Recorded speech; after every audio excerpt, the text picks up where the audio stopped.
Hi there. Thank you very much for playing The Beginner's Guide. My name is Davey Wreden.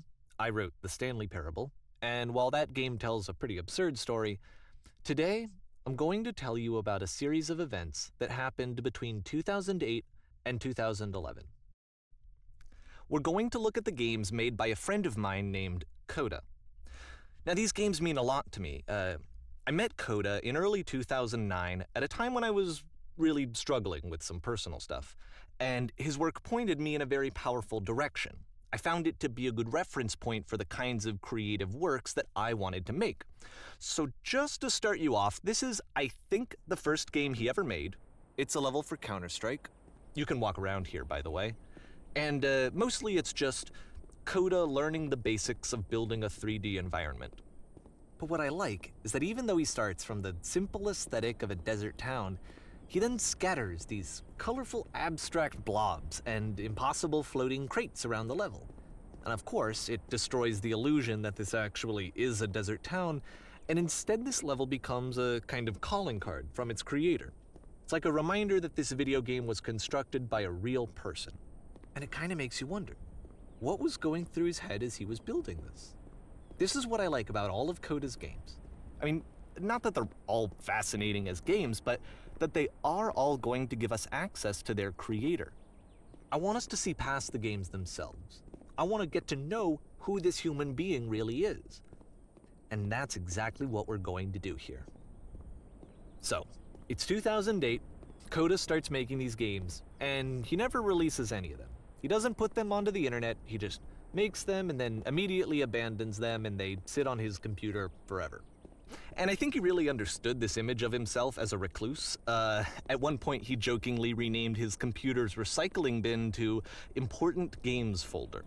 So, you know, this was just how he worked. He tended to crank them out one after the other without even really pausing to try to understand what he had just made, until suddenly one day, he just stopped. In 2011, that was it. He made his last game, and then he hasn't made another one since. And that's why I've taken this opportunity to gather all of his work together, is because I find his games powerful and interesting, and I'd like this collection to reach him, to maybe encourage him to start creating again.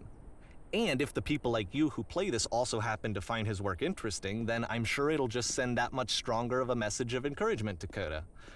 So thanks for joining me on this. If you have a particular interpretation that I haven't mentioned here, or if you just need to get in touch, you can email me at daveywreden@gmail.com. Okay, that's about it for introduction. Let's take a look at Coda's first proper game. As each game is loading, I'll show you the date that it was completed. This first one was made in November 2008.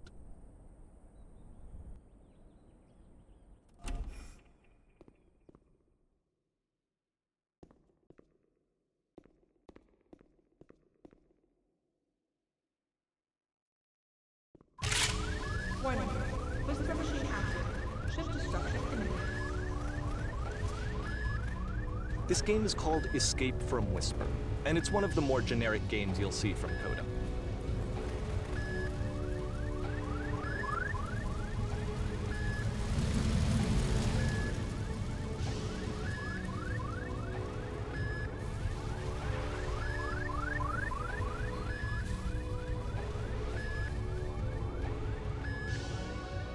Security code reached.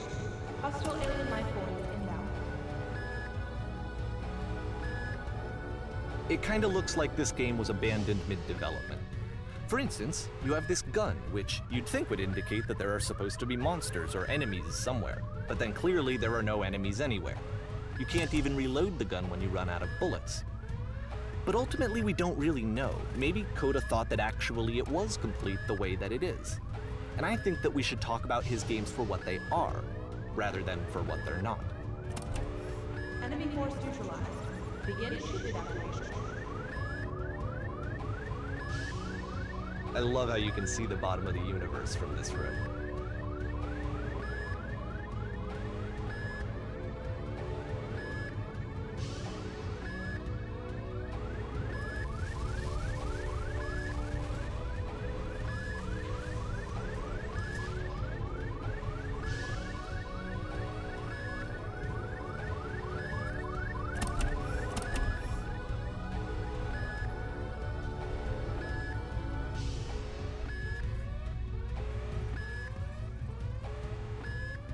Apparently, this space station has a labyrinth on it.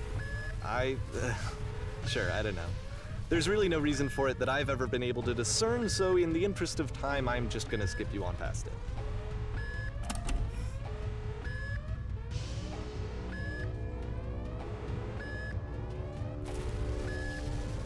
Or, if you'd really like to solve the labyrinth, you're welcome to do that too.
Okay, this is the part that's interesting.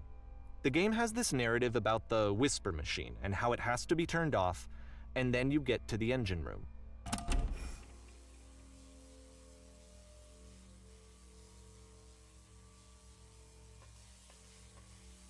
Hey, you there, in the engine room. You could save us all. That beam is powering the whisper machine. We could disrupt it by introducing a great enough heat signature. If your body could stop the beam. It's so much to ask, but for all of our lives, would you do it? Could you give yourself?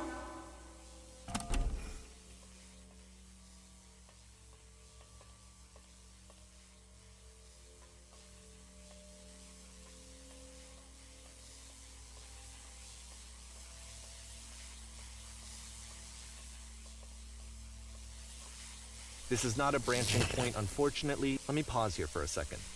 What you just experienced, stepping into the beam and then dying, is probably what Coda had initially intended when he was developing this level. But when he first compiles and plays it, something goes wrong. There's a bug somewhere. And this is what happens instead.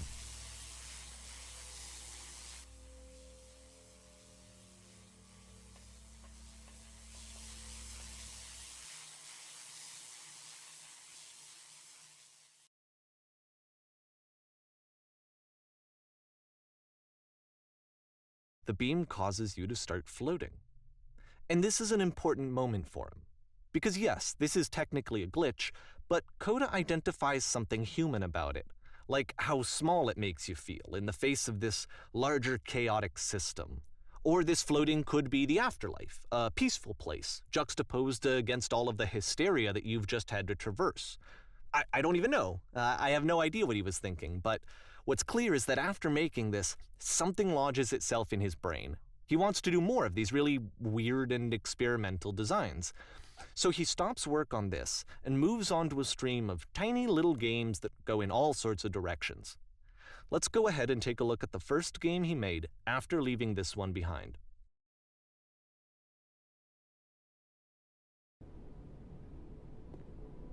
Yep, in this game you can only walk backwards.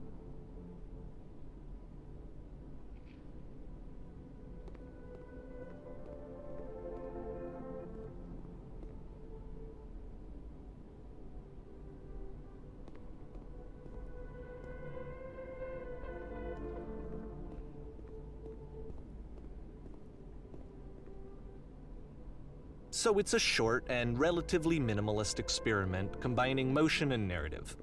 It is less advanced than the previous game, but actually it seems to be more focused, more complete.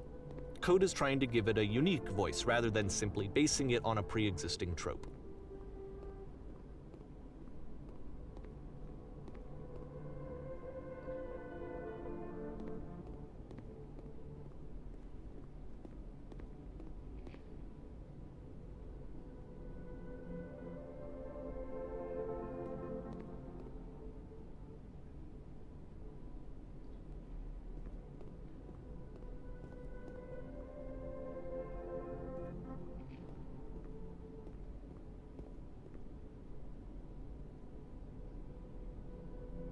It's a short little thought, it says what it wants to say, and then it ends. Didn't need anything more than that. Which to me is why it works, because it gets out quick. Okay, next one.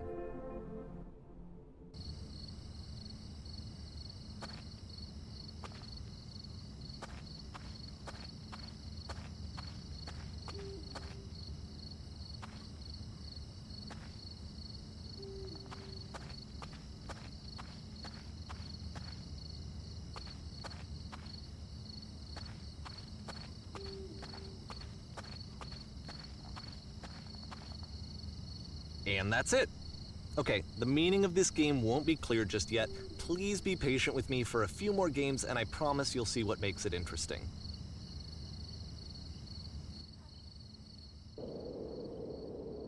Oftentimes, Coda would put bizarre titles like this one at the start of his games. I wish I'd known him at the time that he was making these early games. He would really only talk to me about his work as he was making it. Once he stopped work on a game, that was it. It was dead to him. And I don't agree with that at all, but what are you gonna do?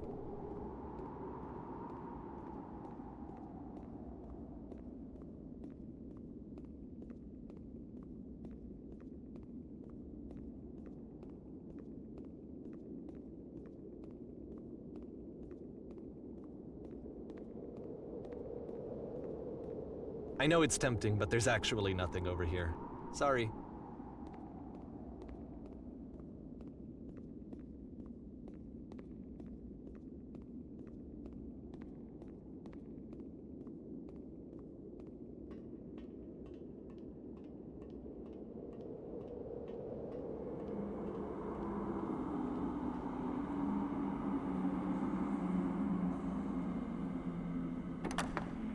Once you've been slowed to an absolute crawl, the door at the top of the stairs opens. So why, if Coda's not showing these games to anyone, why bother opening the door at all? Well, to show you, I'm modifying the game here so that when you press enter, it'll bring you back up to full speed so you can enter the door for yourself.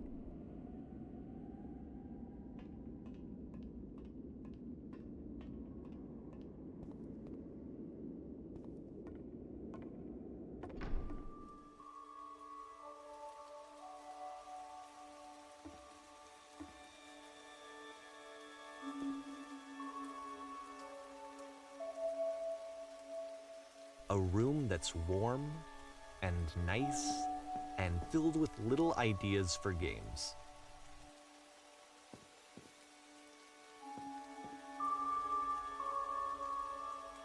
Coda would often tell me that he didn't mind if people thought of him as cold or distant. He said that he knew that he was actually a vibrant and compassionate person, but that it takes time to really see that. It can be a very slow climb to get there.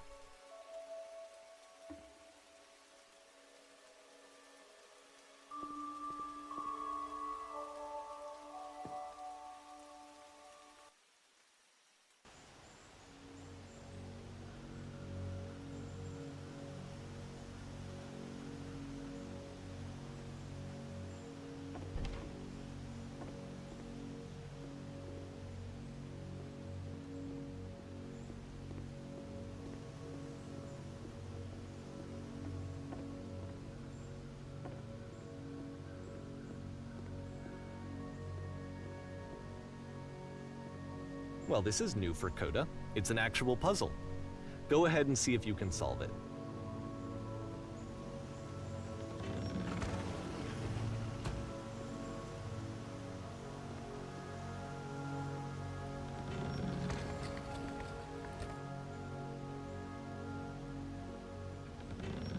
Don't forget that solution, because we're going to see this puzzle again soon. We're gonna see it a lot.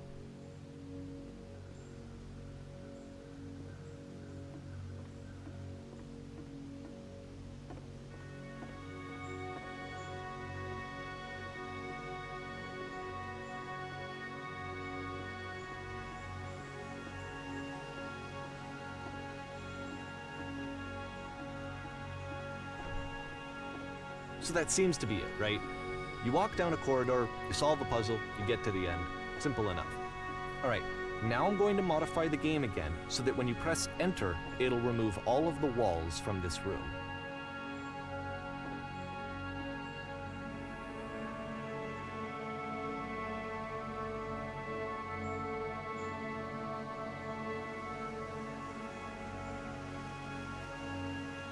How about that? There was more to it than we had any way of knowing. I actually find it funny that this game comes after the Stairs game, since they essentially convey the opposite idea.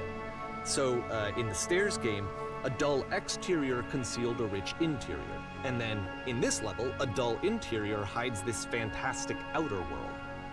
Either way, I think that the point is the same, is that most of the time you don't get to know what you're missing, or even that you're missing anything. That's not your role as a player. So if your role here is not to understand, then what is it?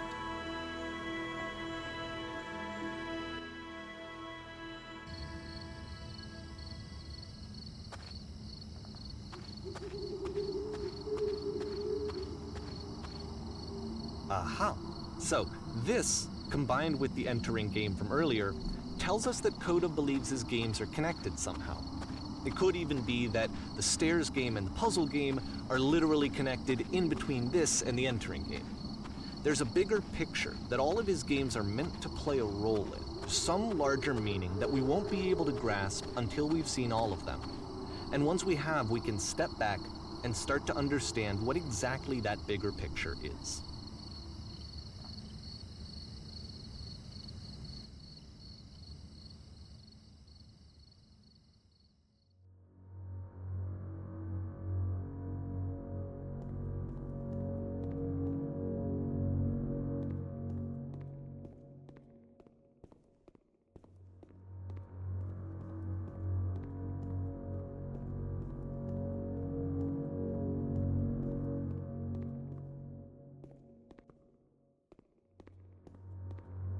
Let's talk about video game development for a second.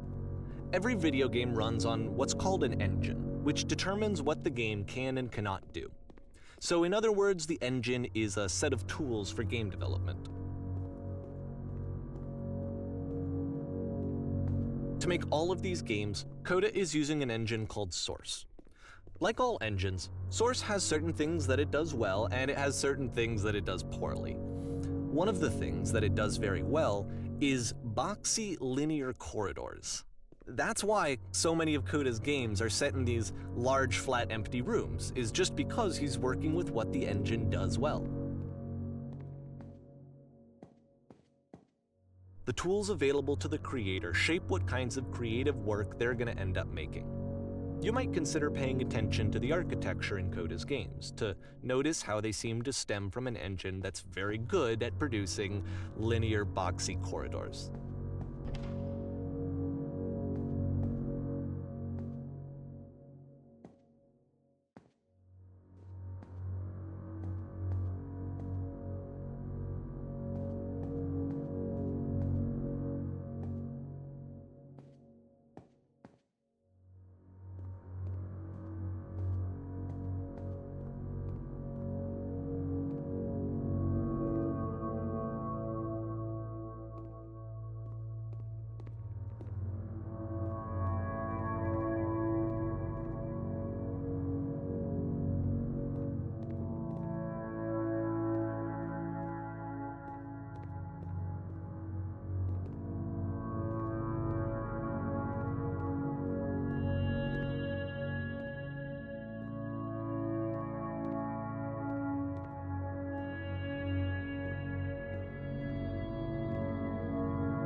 This prison, funny enough, in Coda's original design, the doors stayed shut for a full hour before letting you go. If you don't mind, I think we're gonna skip that. This is something that he and I used to argue about a lot. You know, whether a game ought to actually be playable, whether it means anything if no one can get through it. And I would always defend that, you know, all this work goes into the game, why not make it playable and accessible? And so we just got into heated arguments over it, and there was one time that after one of these conversations, he went home, and a day or two later, he sent me a zip file entitled Playable Games that was full of hundreds of individual games, each of which was just an empty box that you walked around in and nothing else. Believe me, I played every single one of those just to find out if there was like a gag hidden somewhere. There wasn't.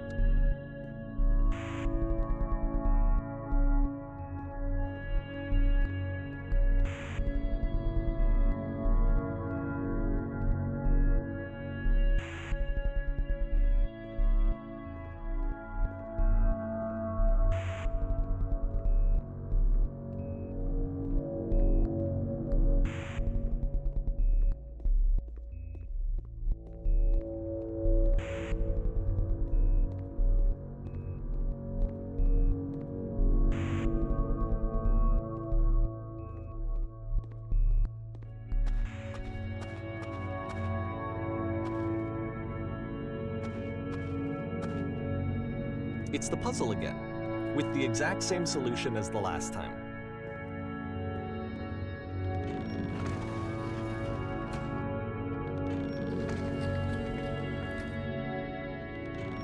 There's still no clear indication of what makes this puzzle so special that Coda is going to return to it over and over. But I promise I'll share with you my interpretation very shortly.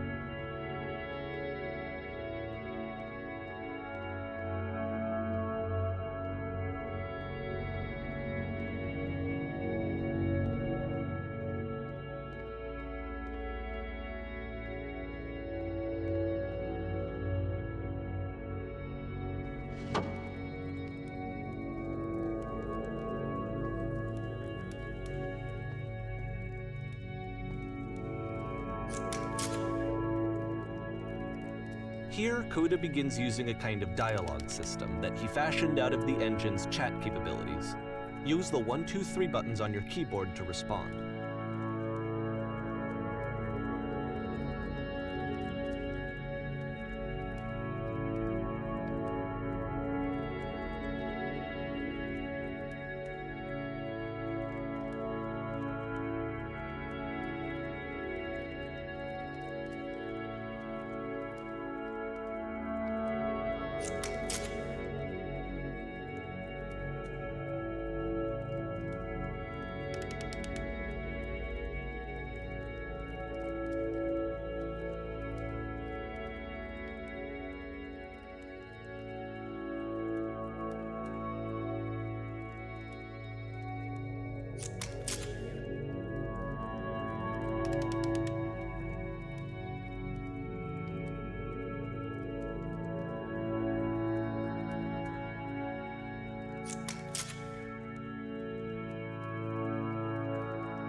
and so we make one last descent down to the final floor of the level.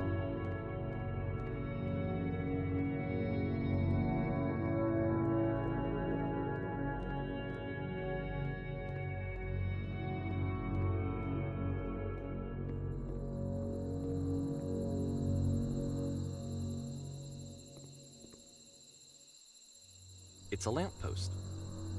Okay, I can't tell you quite why, but for some reason, Coda fixates on this lamppost.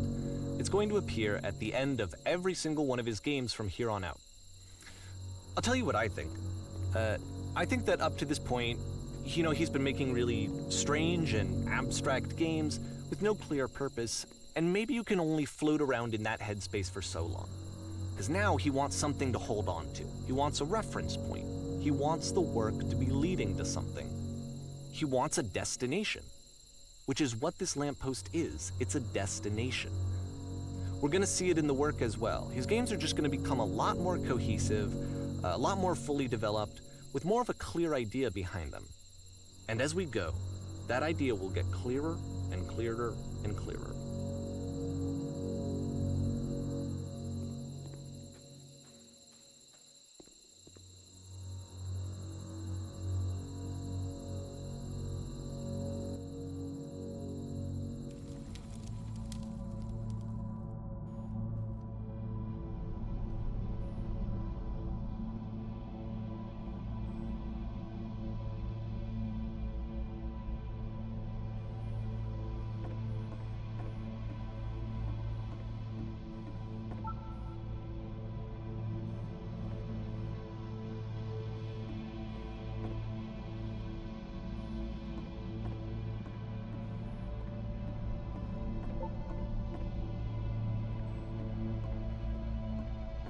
So first off, I'm sure you can deduce this, but this game is not connected to the internet. All of the notes that you're going to see have been written by Coda. This was actually the first game of his that I ever played. This was shortly after I met him at a weekend game jam in Sacramento, where I grew up. I saw him working on this very level, and it was just so different from anything that anyone else was doing. So right away I was like, I have to be friends with this person. In retrospect, I think I was probably a bit too pushy, trying to get his attention. I was over-enthusiastic. But he was very gracious about it and very patient with me. And I cooled off eventually.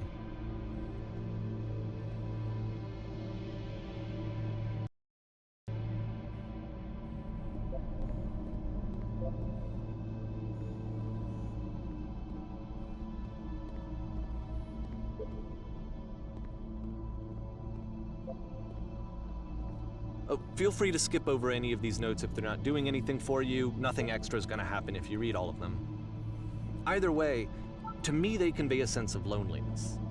I see this person who's filled with thoughts and feelings and beliefs and has no way to express them except as scattered and unheard voices in a game that wasn't meant to be played.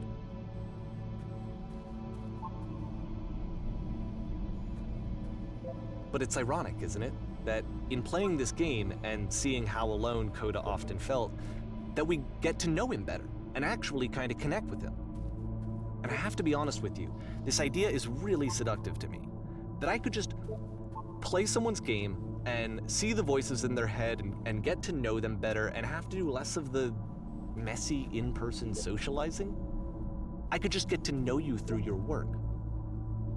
I think this is why I always liked Coda's games so much, is because it felt like they let me have that connection.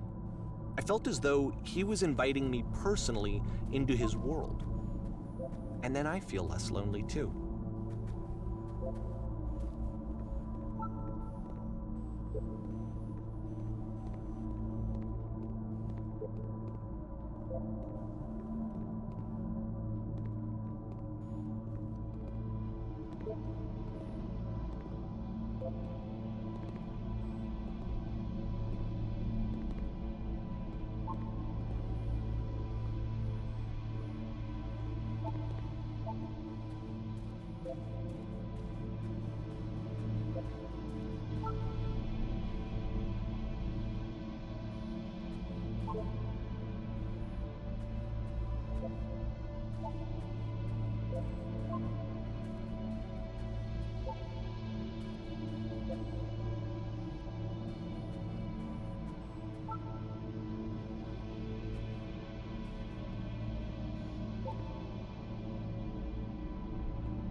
At the end of this level, we're going to see the puzzle again.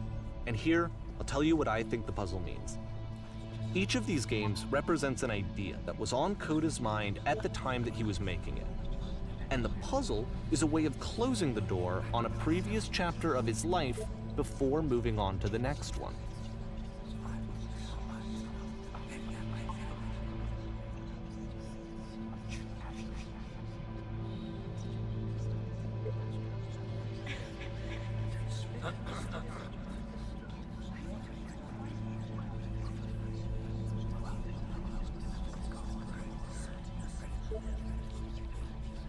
In each of his games, after exploring a theme that, he might find difficult, Coda can then place this puzzle that he knows has a reliable solution, he understands exactly how it works, and so it gives him a simple mechanism for moving on.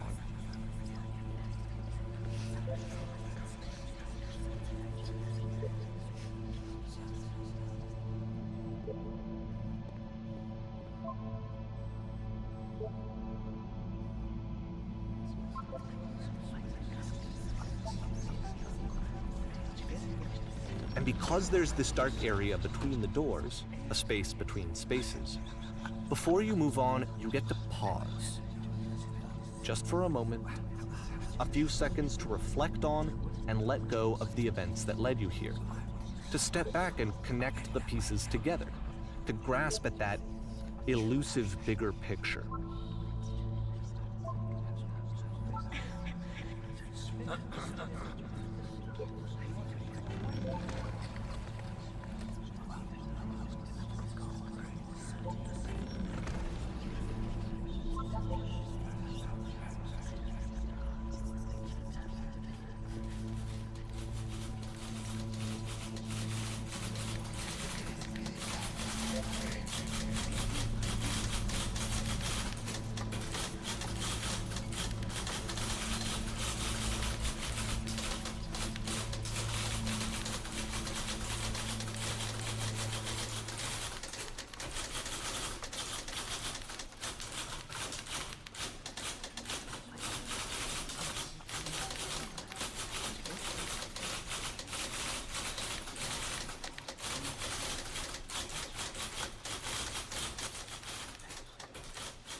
Okay, this one is tough.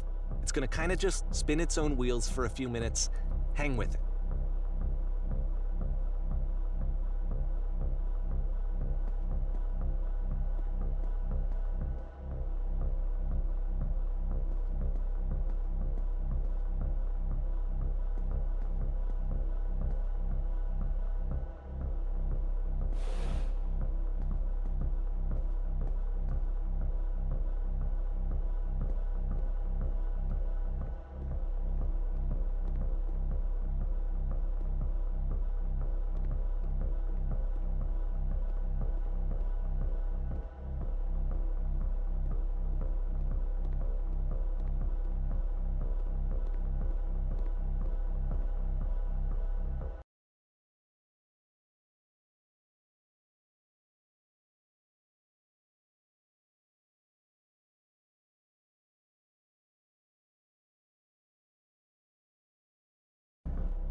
Okay, this one is tough.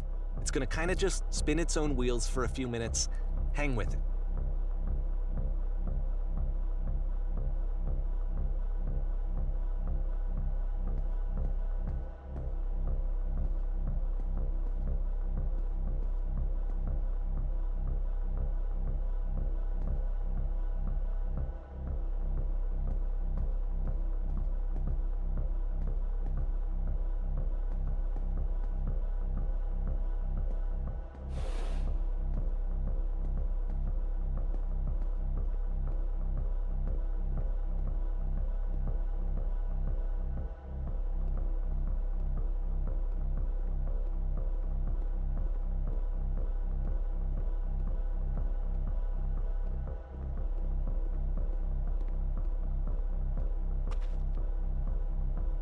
See, this is it, the whole game. And there's nothing that's particularly interesting about it. You just walk to the end of a hallway.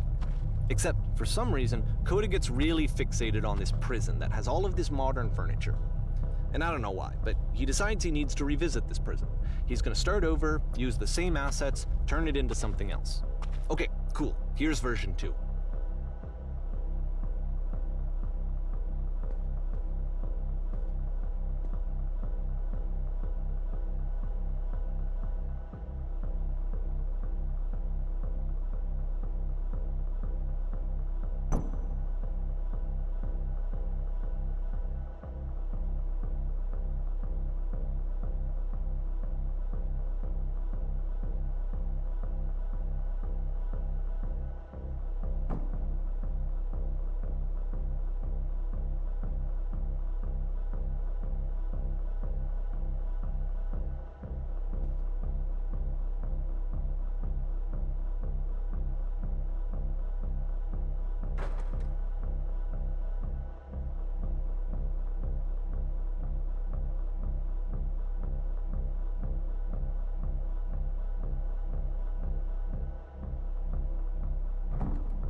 There's a bit more to this one, but still, it's not really communicating anything. It's kind of just weird for weirdness' sake.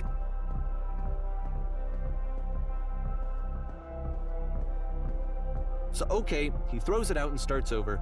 This time he comes at the prison idea from a different direction.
And of course, now the table is gone and you can't begin the chain of events to escape. Here's a version where there are no bars, but you can't actually get to the well. And then a version where the inside of the prison is the outside and the outside is the inside. Let me just blink you real quick through a few more of these. I mean, he really unloaded on this prison idea. There's nearly a dozen of them. Personally, I think it's awful to watch this, to see a person basically unraveling through their work. And for what? Like, at what point do you just go, maybe there are game ideas other than this prison that I could be working on? But Coda doesn't have that voice telling you to stop, that particular mechanism of defense against yourself. Without it, you just spiral. And so he keeps going and going and going and going and going, and then he hits on something. And he likes it. And that's it. He's done. He stops making prisons. This is the very last version of the prison game that he created. And the reason I think it works is that the prison is not actually in it.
It's a conversation.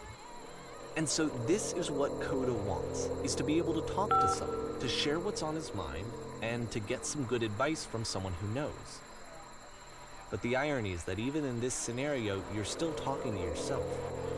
You know, all of these games so far are Coda talking to himself.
I can see why he considers this a fitting conclusion to the prison games. After all of the obsession and frustration, just to be told by someone you can trust that things are going to be okay. Wouldn't that be nice?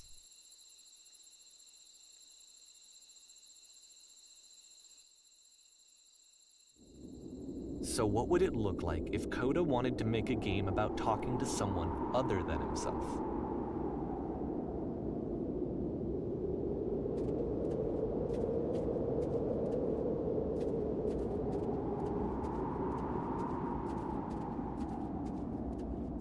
To me, this environment is meant to represent Coda's puzzle, with the two doors on either side and a dark transitional space between.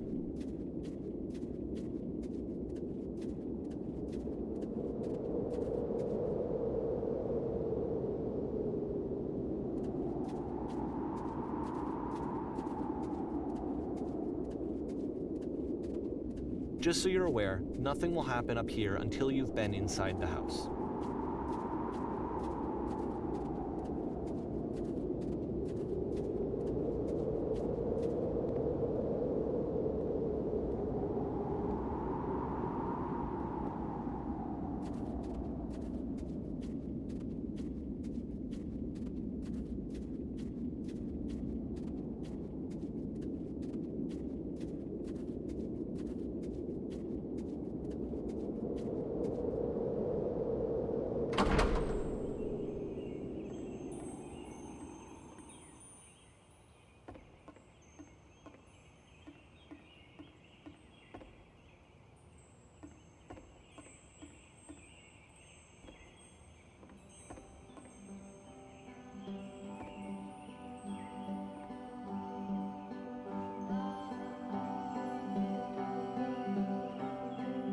You'll notice that the quality of the art is a step up from previous games, including this new and improved chat system, which he started using from this point on. From here on out, he begins putting much more effort into the visual polish of his work, and this particular game took 2 months to create as a result.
After the intense set of prison games, this house cleaning level almost feels like cleansing.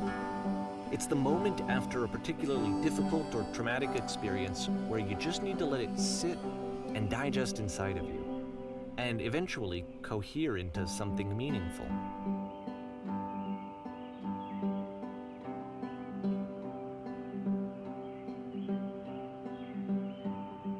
I know that Coda really liked this game. Of all of his work, actually, this was the only one that he called me up to ask me to come over and look at it. This was during a period of a few months where he was like grossly happy all the time, just walked around with a constant smile on his face.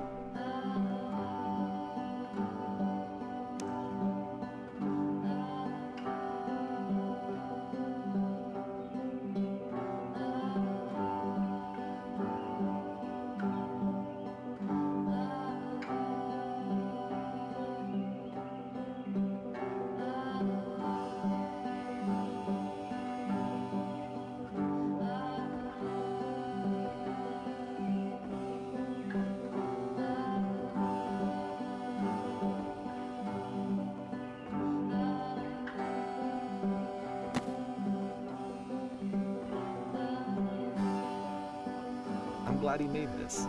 I'm glad he found some peace.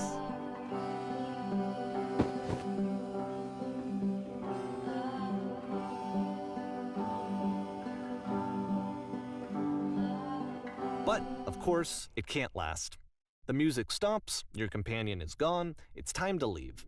The door at the top of the hill is now open as well. Again, you can't stay in the dark space for too long. You just can't. You have to keep moving. It's how you stay alive.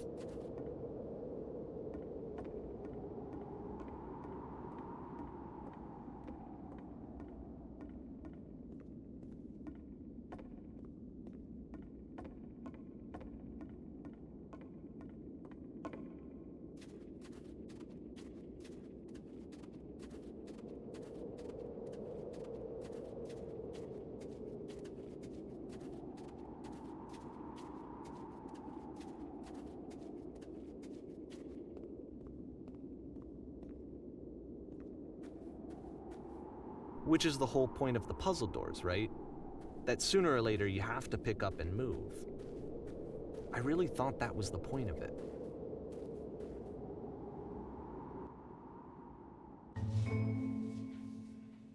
This one gets a bit goofy.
About halfway through the game, the perspective shifts.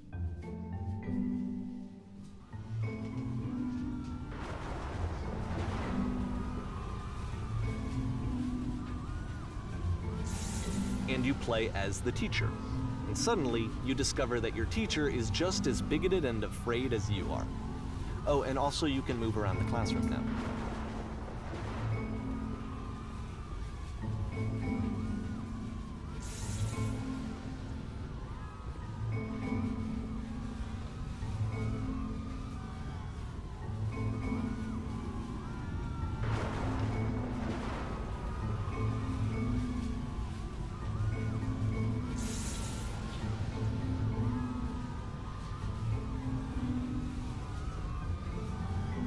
Fell pretty hard for this one.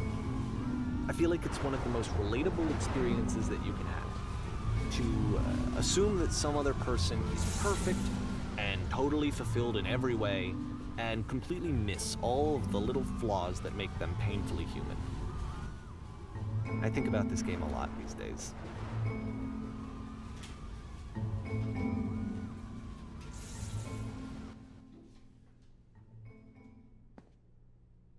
This one took a lot longer than all the others for Coda to make. It was 4 months between this and the last one. That's twice as long as it took him to make any other game before this, and it's not like it's particularly complex, so I remember I found that a little strange at the time.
The game ends with this eerie premonition of what's going to happen next in Coda's life.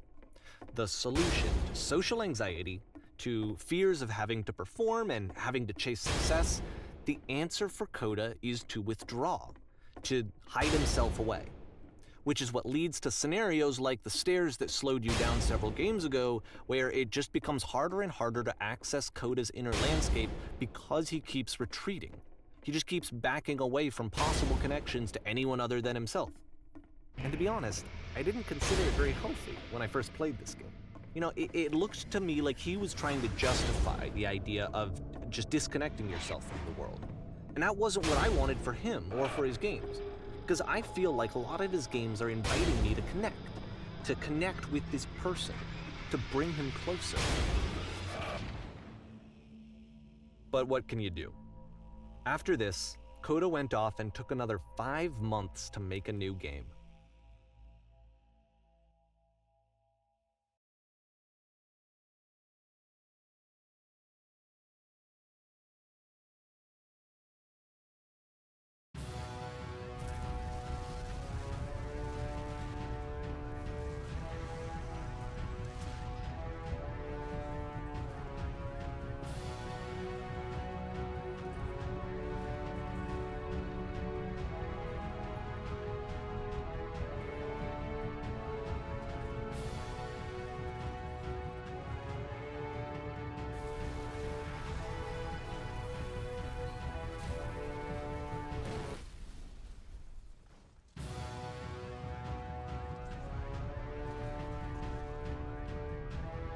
You should probably open your eyes if you haven't already. It's pretty much impossible to solve otherwise.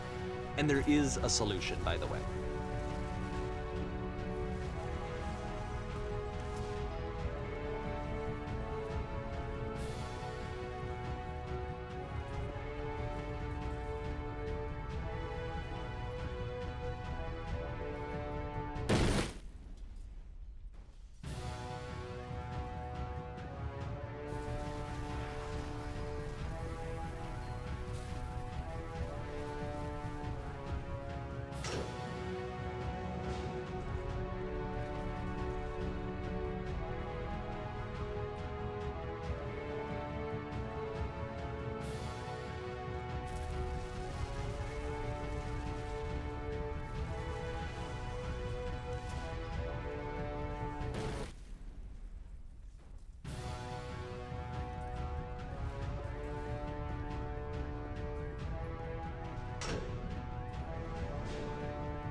Like I said, I was getting concerned.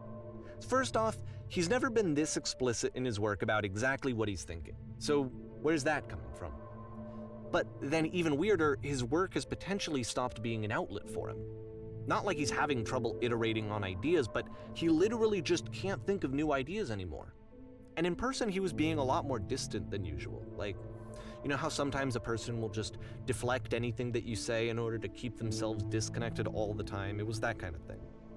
Here was the point in my relationship with Coda where I really started to wonder if he needed my help in some way. His games are going to get more desperate from here on out. After this game, it's almost 6 months before he finishes something new.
If the last game featured Coda talking explicitly about his creative frustrations, this one turns it up to 11. Now, put yourself in my shoes playing this. Here's a friend whose work is exhibiting signs of struggle, frustration, anxiety, depression even, and yet still he keeps making games. He keeps throwing himself into the grinder even when he clearly doesn't have the energy for it anymore. Why? What is it for? Because from my perspective at the time and just what I knew of him, this was a result of how isolated he was. He was in his own little bubble, just sitting at his computer all day, not really showing these games to anyone, not releasing them onto the internet, and so he didn't have anyone outside of himself to connect with. He had no outlet to ground himself on.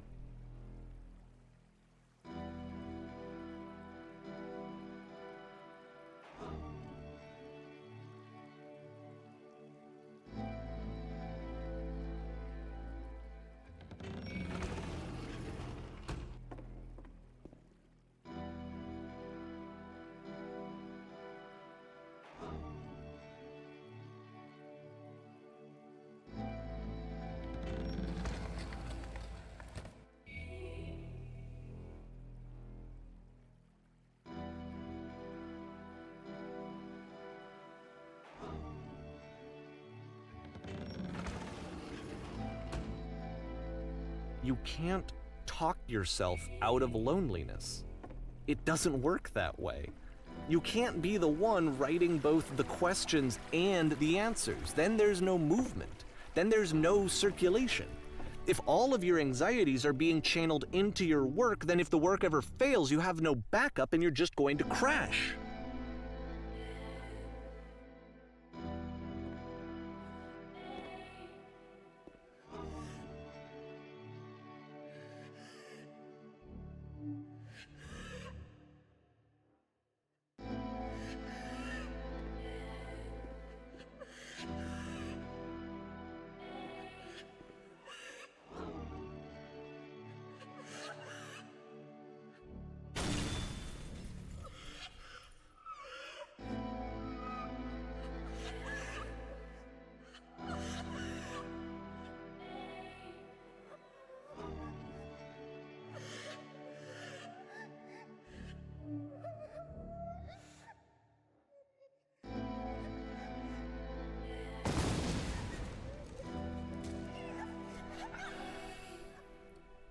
Seeing this game at the time that he made it, it looked really unhealthy to me.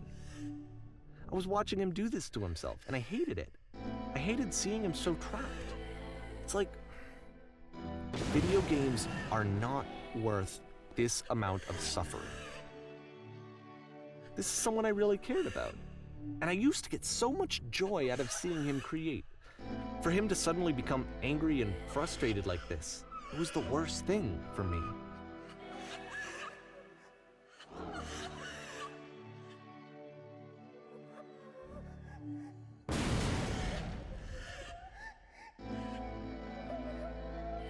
I don't know. This is what I felt at the time. I don't know how else to explain it. I wanted it to stop more than anything. I had never felt so rotten. I needed more than I had ever needed anything for this to stop.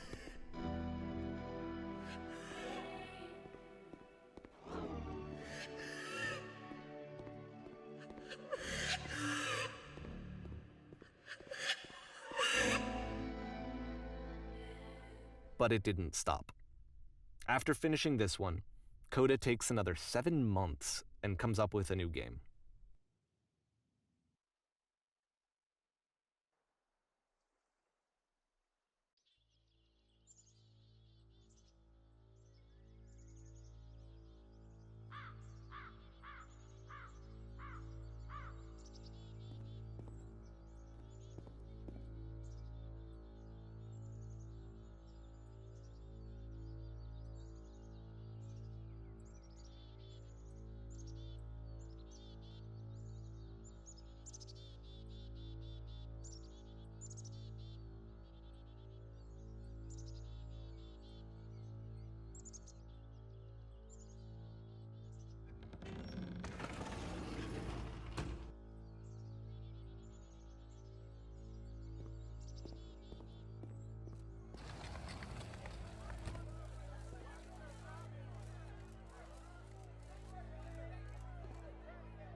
And of course, it's the machine.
So now the work is becoming self-destructive.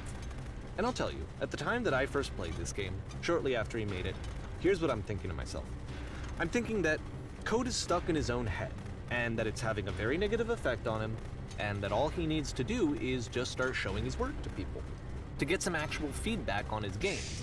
It might get him out of isolation. And so, as I'm thinking this, I realize that I could be the one to initiate it. Because it would never occur to Coda to start actively soliciting feedback, so what if I did it for it? If he could see the difference it would make to have more actual conversations with other human beings, would that bring him out of his mental spiral? Would it give him confidence in himself? Would it bring meaning back into his work?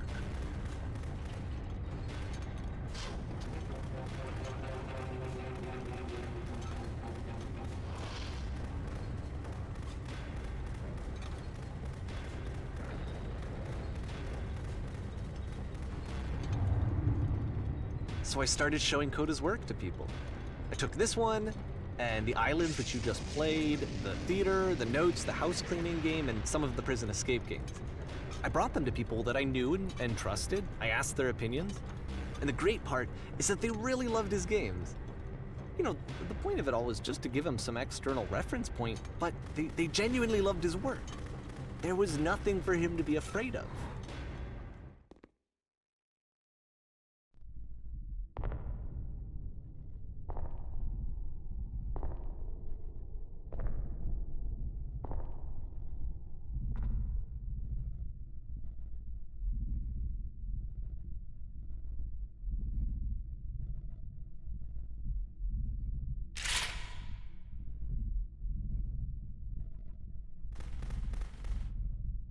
Can you see why I felt like this was the right thing to do? Because it's the thing that I always feel like I need, to be told that my work is good, that I am good. When someone really connects with a thing that I've made, when they see themselves purely in my work, there's nothing that feels better. And I got to give that very same feeling to my friend.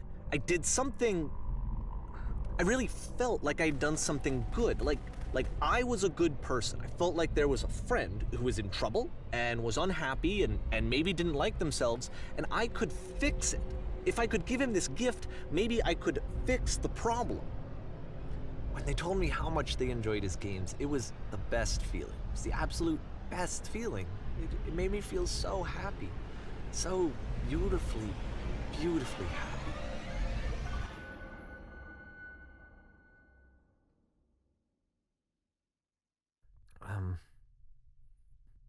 So anyway, Coda finishes this game, and then really he just kind of takes off for a while. So this is June of 2011, and I didn't hear anything from him for several weeks, I guess. And so out of nowhere, one day I get an email, and it's got a private link to a new game of Coda's. This one is called The Tower, and to my knowledge, it's the last game that Coda ever made. So let's take a look.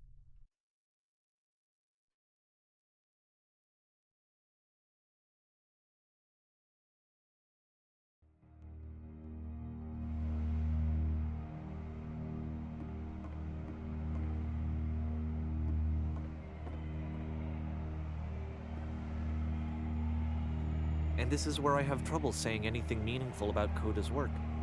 Because more than anything else, The Tower just feels distant. It feels like it's trying to distance itself from the world. It's a very cold game.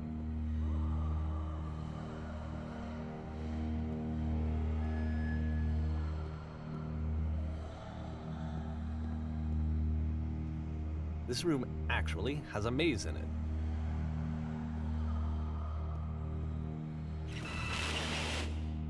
Except that all the walls of the maze are invisible.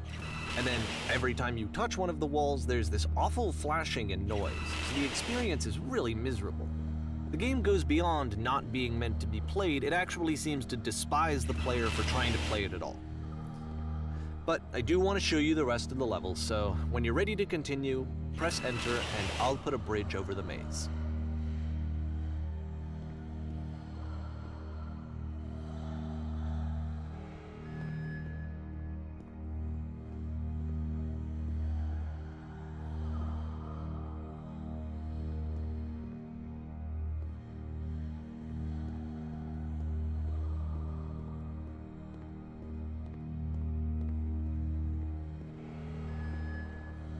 And to be fair, it's not like this is the first game that's needed some modification to be playable.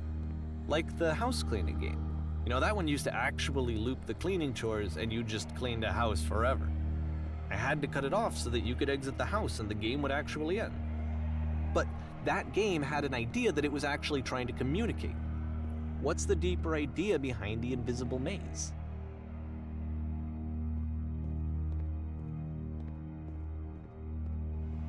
The only way past this challenge is to randomly guess the 6-digit code. Like the invisible maze, it's frustrating to me, because it's the opposite of everything else that Coda has made. It doesn't encourage thought or engagement.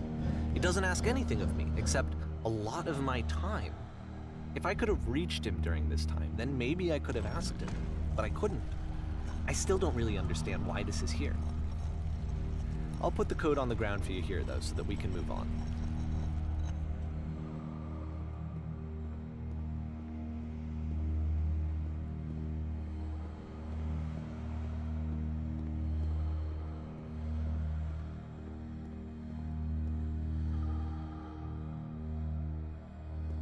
The switch to open this door is actually on the other side of the door, meaning that it's literally impossible to solve from this side.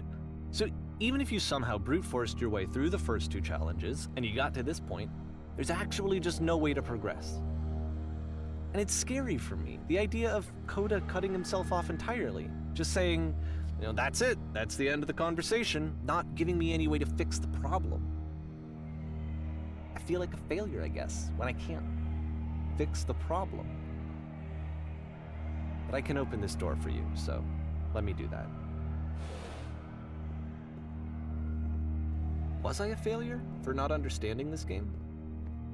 I mean, I don't know why I would be. It's not like everything needs to have a solution, but I feel it somehow. I feel like I failed.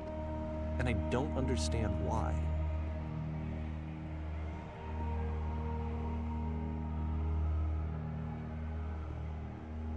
I remember, it's June of 2011, I'm playing this for the very first time, and as I'm playing, I'm thinking to myself, I don't know this person.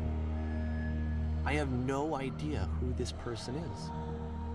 It wasn't the guy I knew, it wasn't my friend. I had come to so many conclusions from looking at all of his work up to this point, and then suddenly none of them...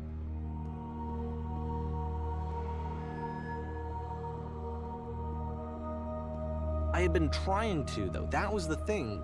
For years, I was trying to get to know him, to understand who he actually was and what he stood for. I asked him so many times to please just tell me what his games mean to him. I asked him please to tell me what the 3 dots mean. And he wouldn't.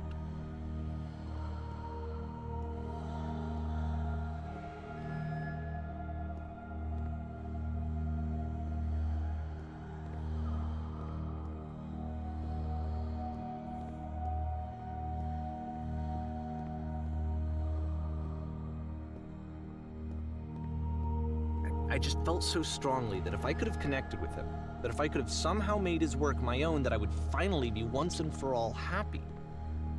It was that I needed to see myself in someone else. I needed to be someone other than me. But he stopped and left, and it felt somehow like I had failed.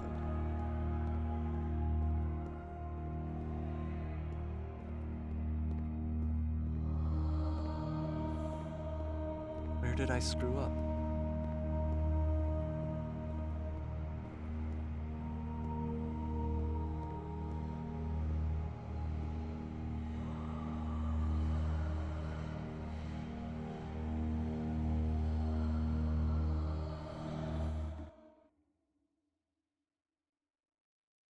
I'm the reason that you stopped making games, aren't I? It's because of what I did. I poisoned it for you.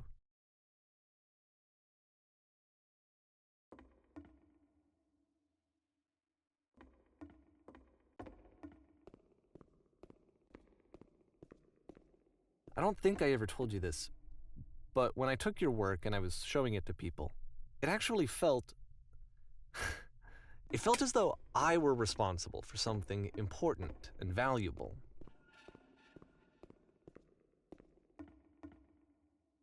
And the people who played them, they treated me like I was important. They really listened and cared about what I had to say. Even though I was showing your work, I felt good about myself. Finally. For a moment, while I had that, I liked myself.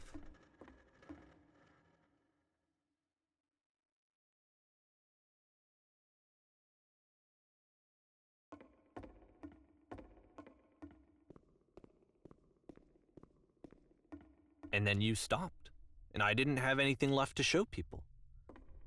I just had to be with myself. And as soon as that happened, there was no feeling at all. Nothing. Less than nothing. What does that mean?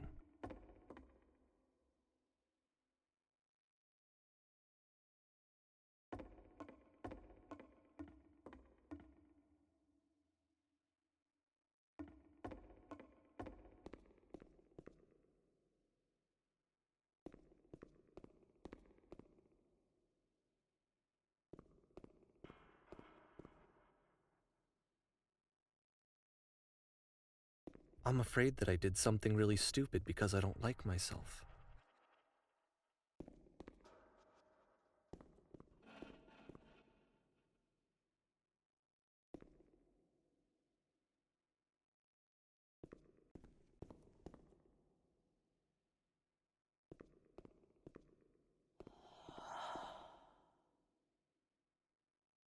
That's why I'm releasing this collection of your work, is because I haven't been able to find any other way to reach you.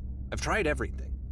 And so a part of me has hope that if I put this compilation out into the world, and if I put my name on it, that maybe enough people will play it so that it'll find its way to you, so that I can tell you that I'm sorry. I know I screwed up. If I apologize to you truly and deeply, will you start making games again? Please, I need to feel okay with myself again. And I always felt okay as long as I had your work to see myself in. I mean, is something wrong with me?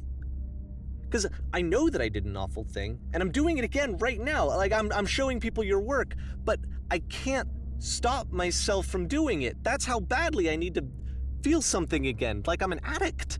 There has to be something wrong with me. Can I apologize? What if I tell you I was wrong? Will that work? Will that fix it? I don't know. I don't think it will, but there's nothing else that I can do. Just tell me what you want. I'm sorry. I'm sorry. Please, start making games again. Please help me. Please give me some of whatever it is that makes you complete. I want whatever that wholeness is that you just summoned out of nothing and you put into your work. You were complete in some way that I never was. I want to know I want to know how to be a good person. I want to know how not to hate myself. Please. I'm fading, and all I want is to know that I'm going to be okay.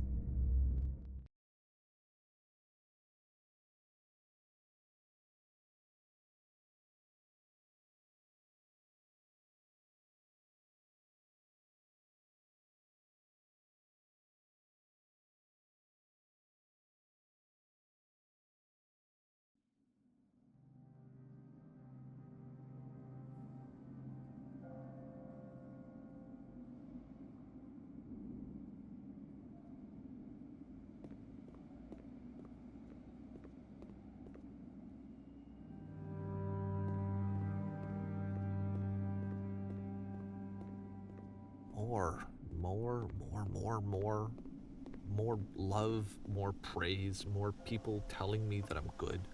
Always more. It's like a disease.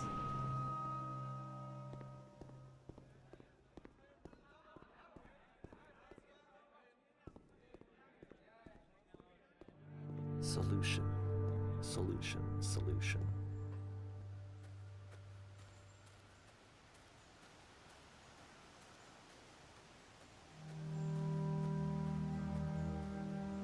I guess if someone had told me ahead of time that he just really enjoyed making prison games, maybe I wouldn't have thought he was so desperate.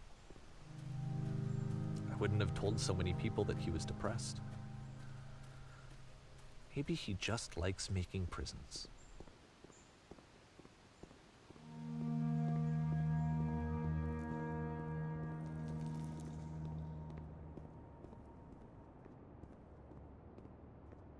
Even now, the disease is telling me to stop. Don't show people what a shitty person you are. They'll hate you.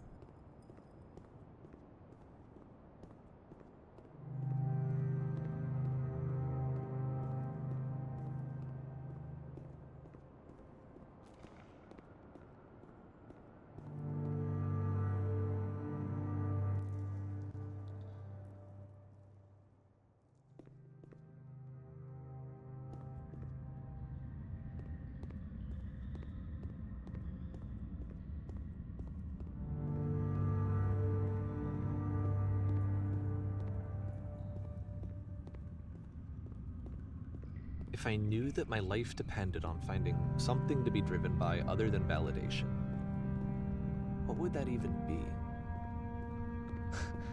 It's strange, but the thought of not being driven by external validation is unthinkable. Like, I actually cannot conceive of what that would be like.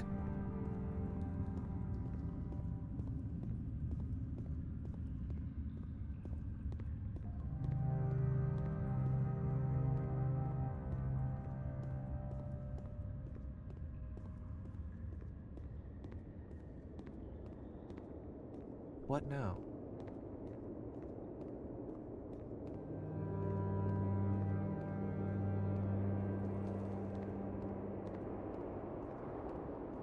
I think I need to go.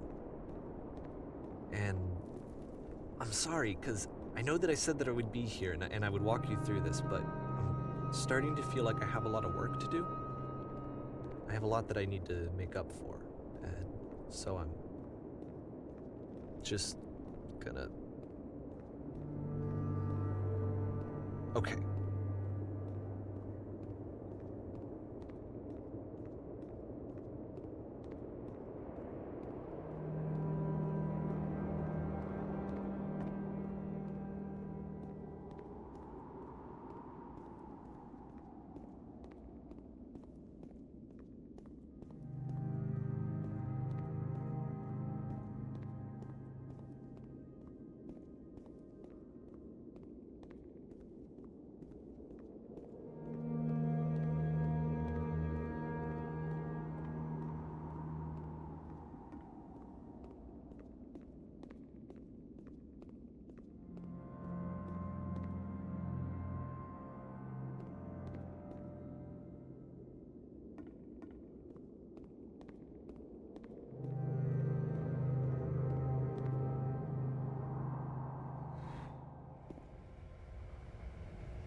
Turn back.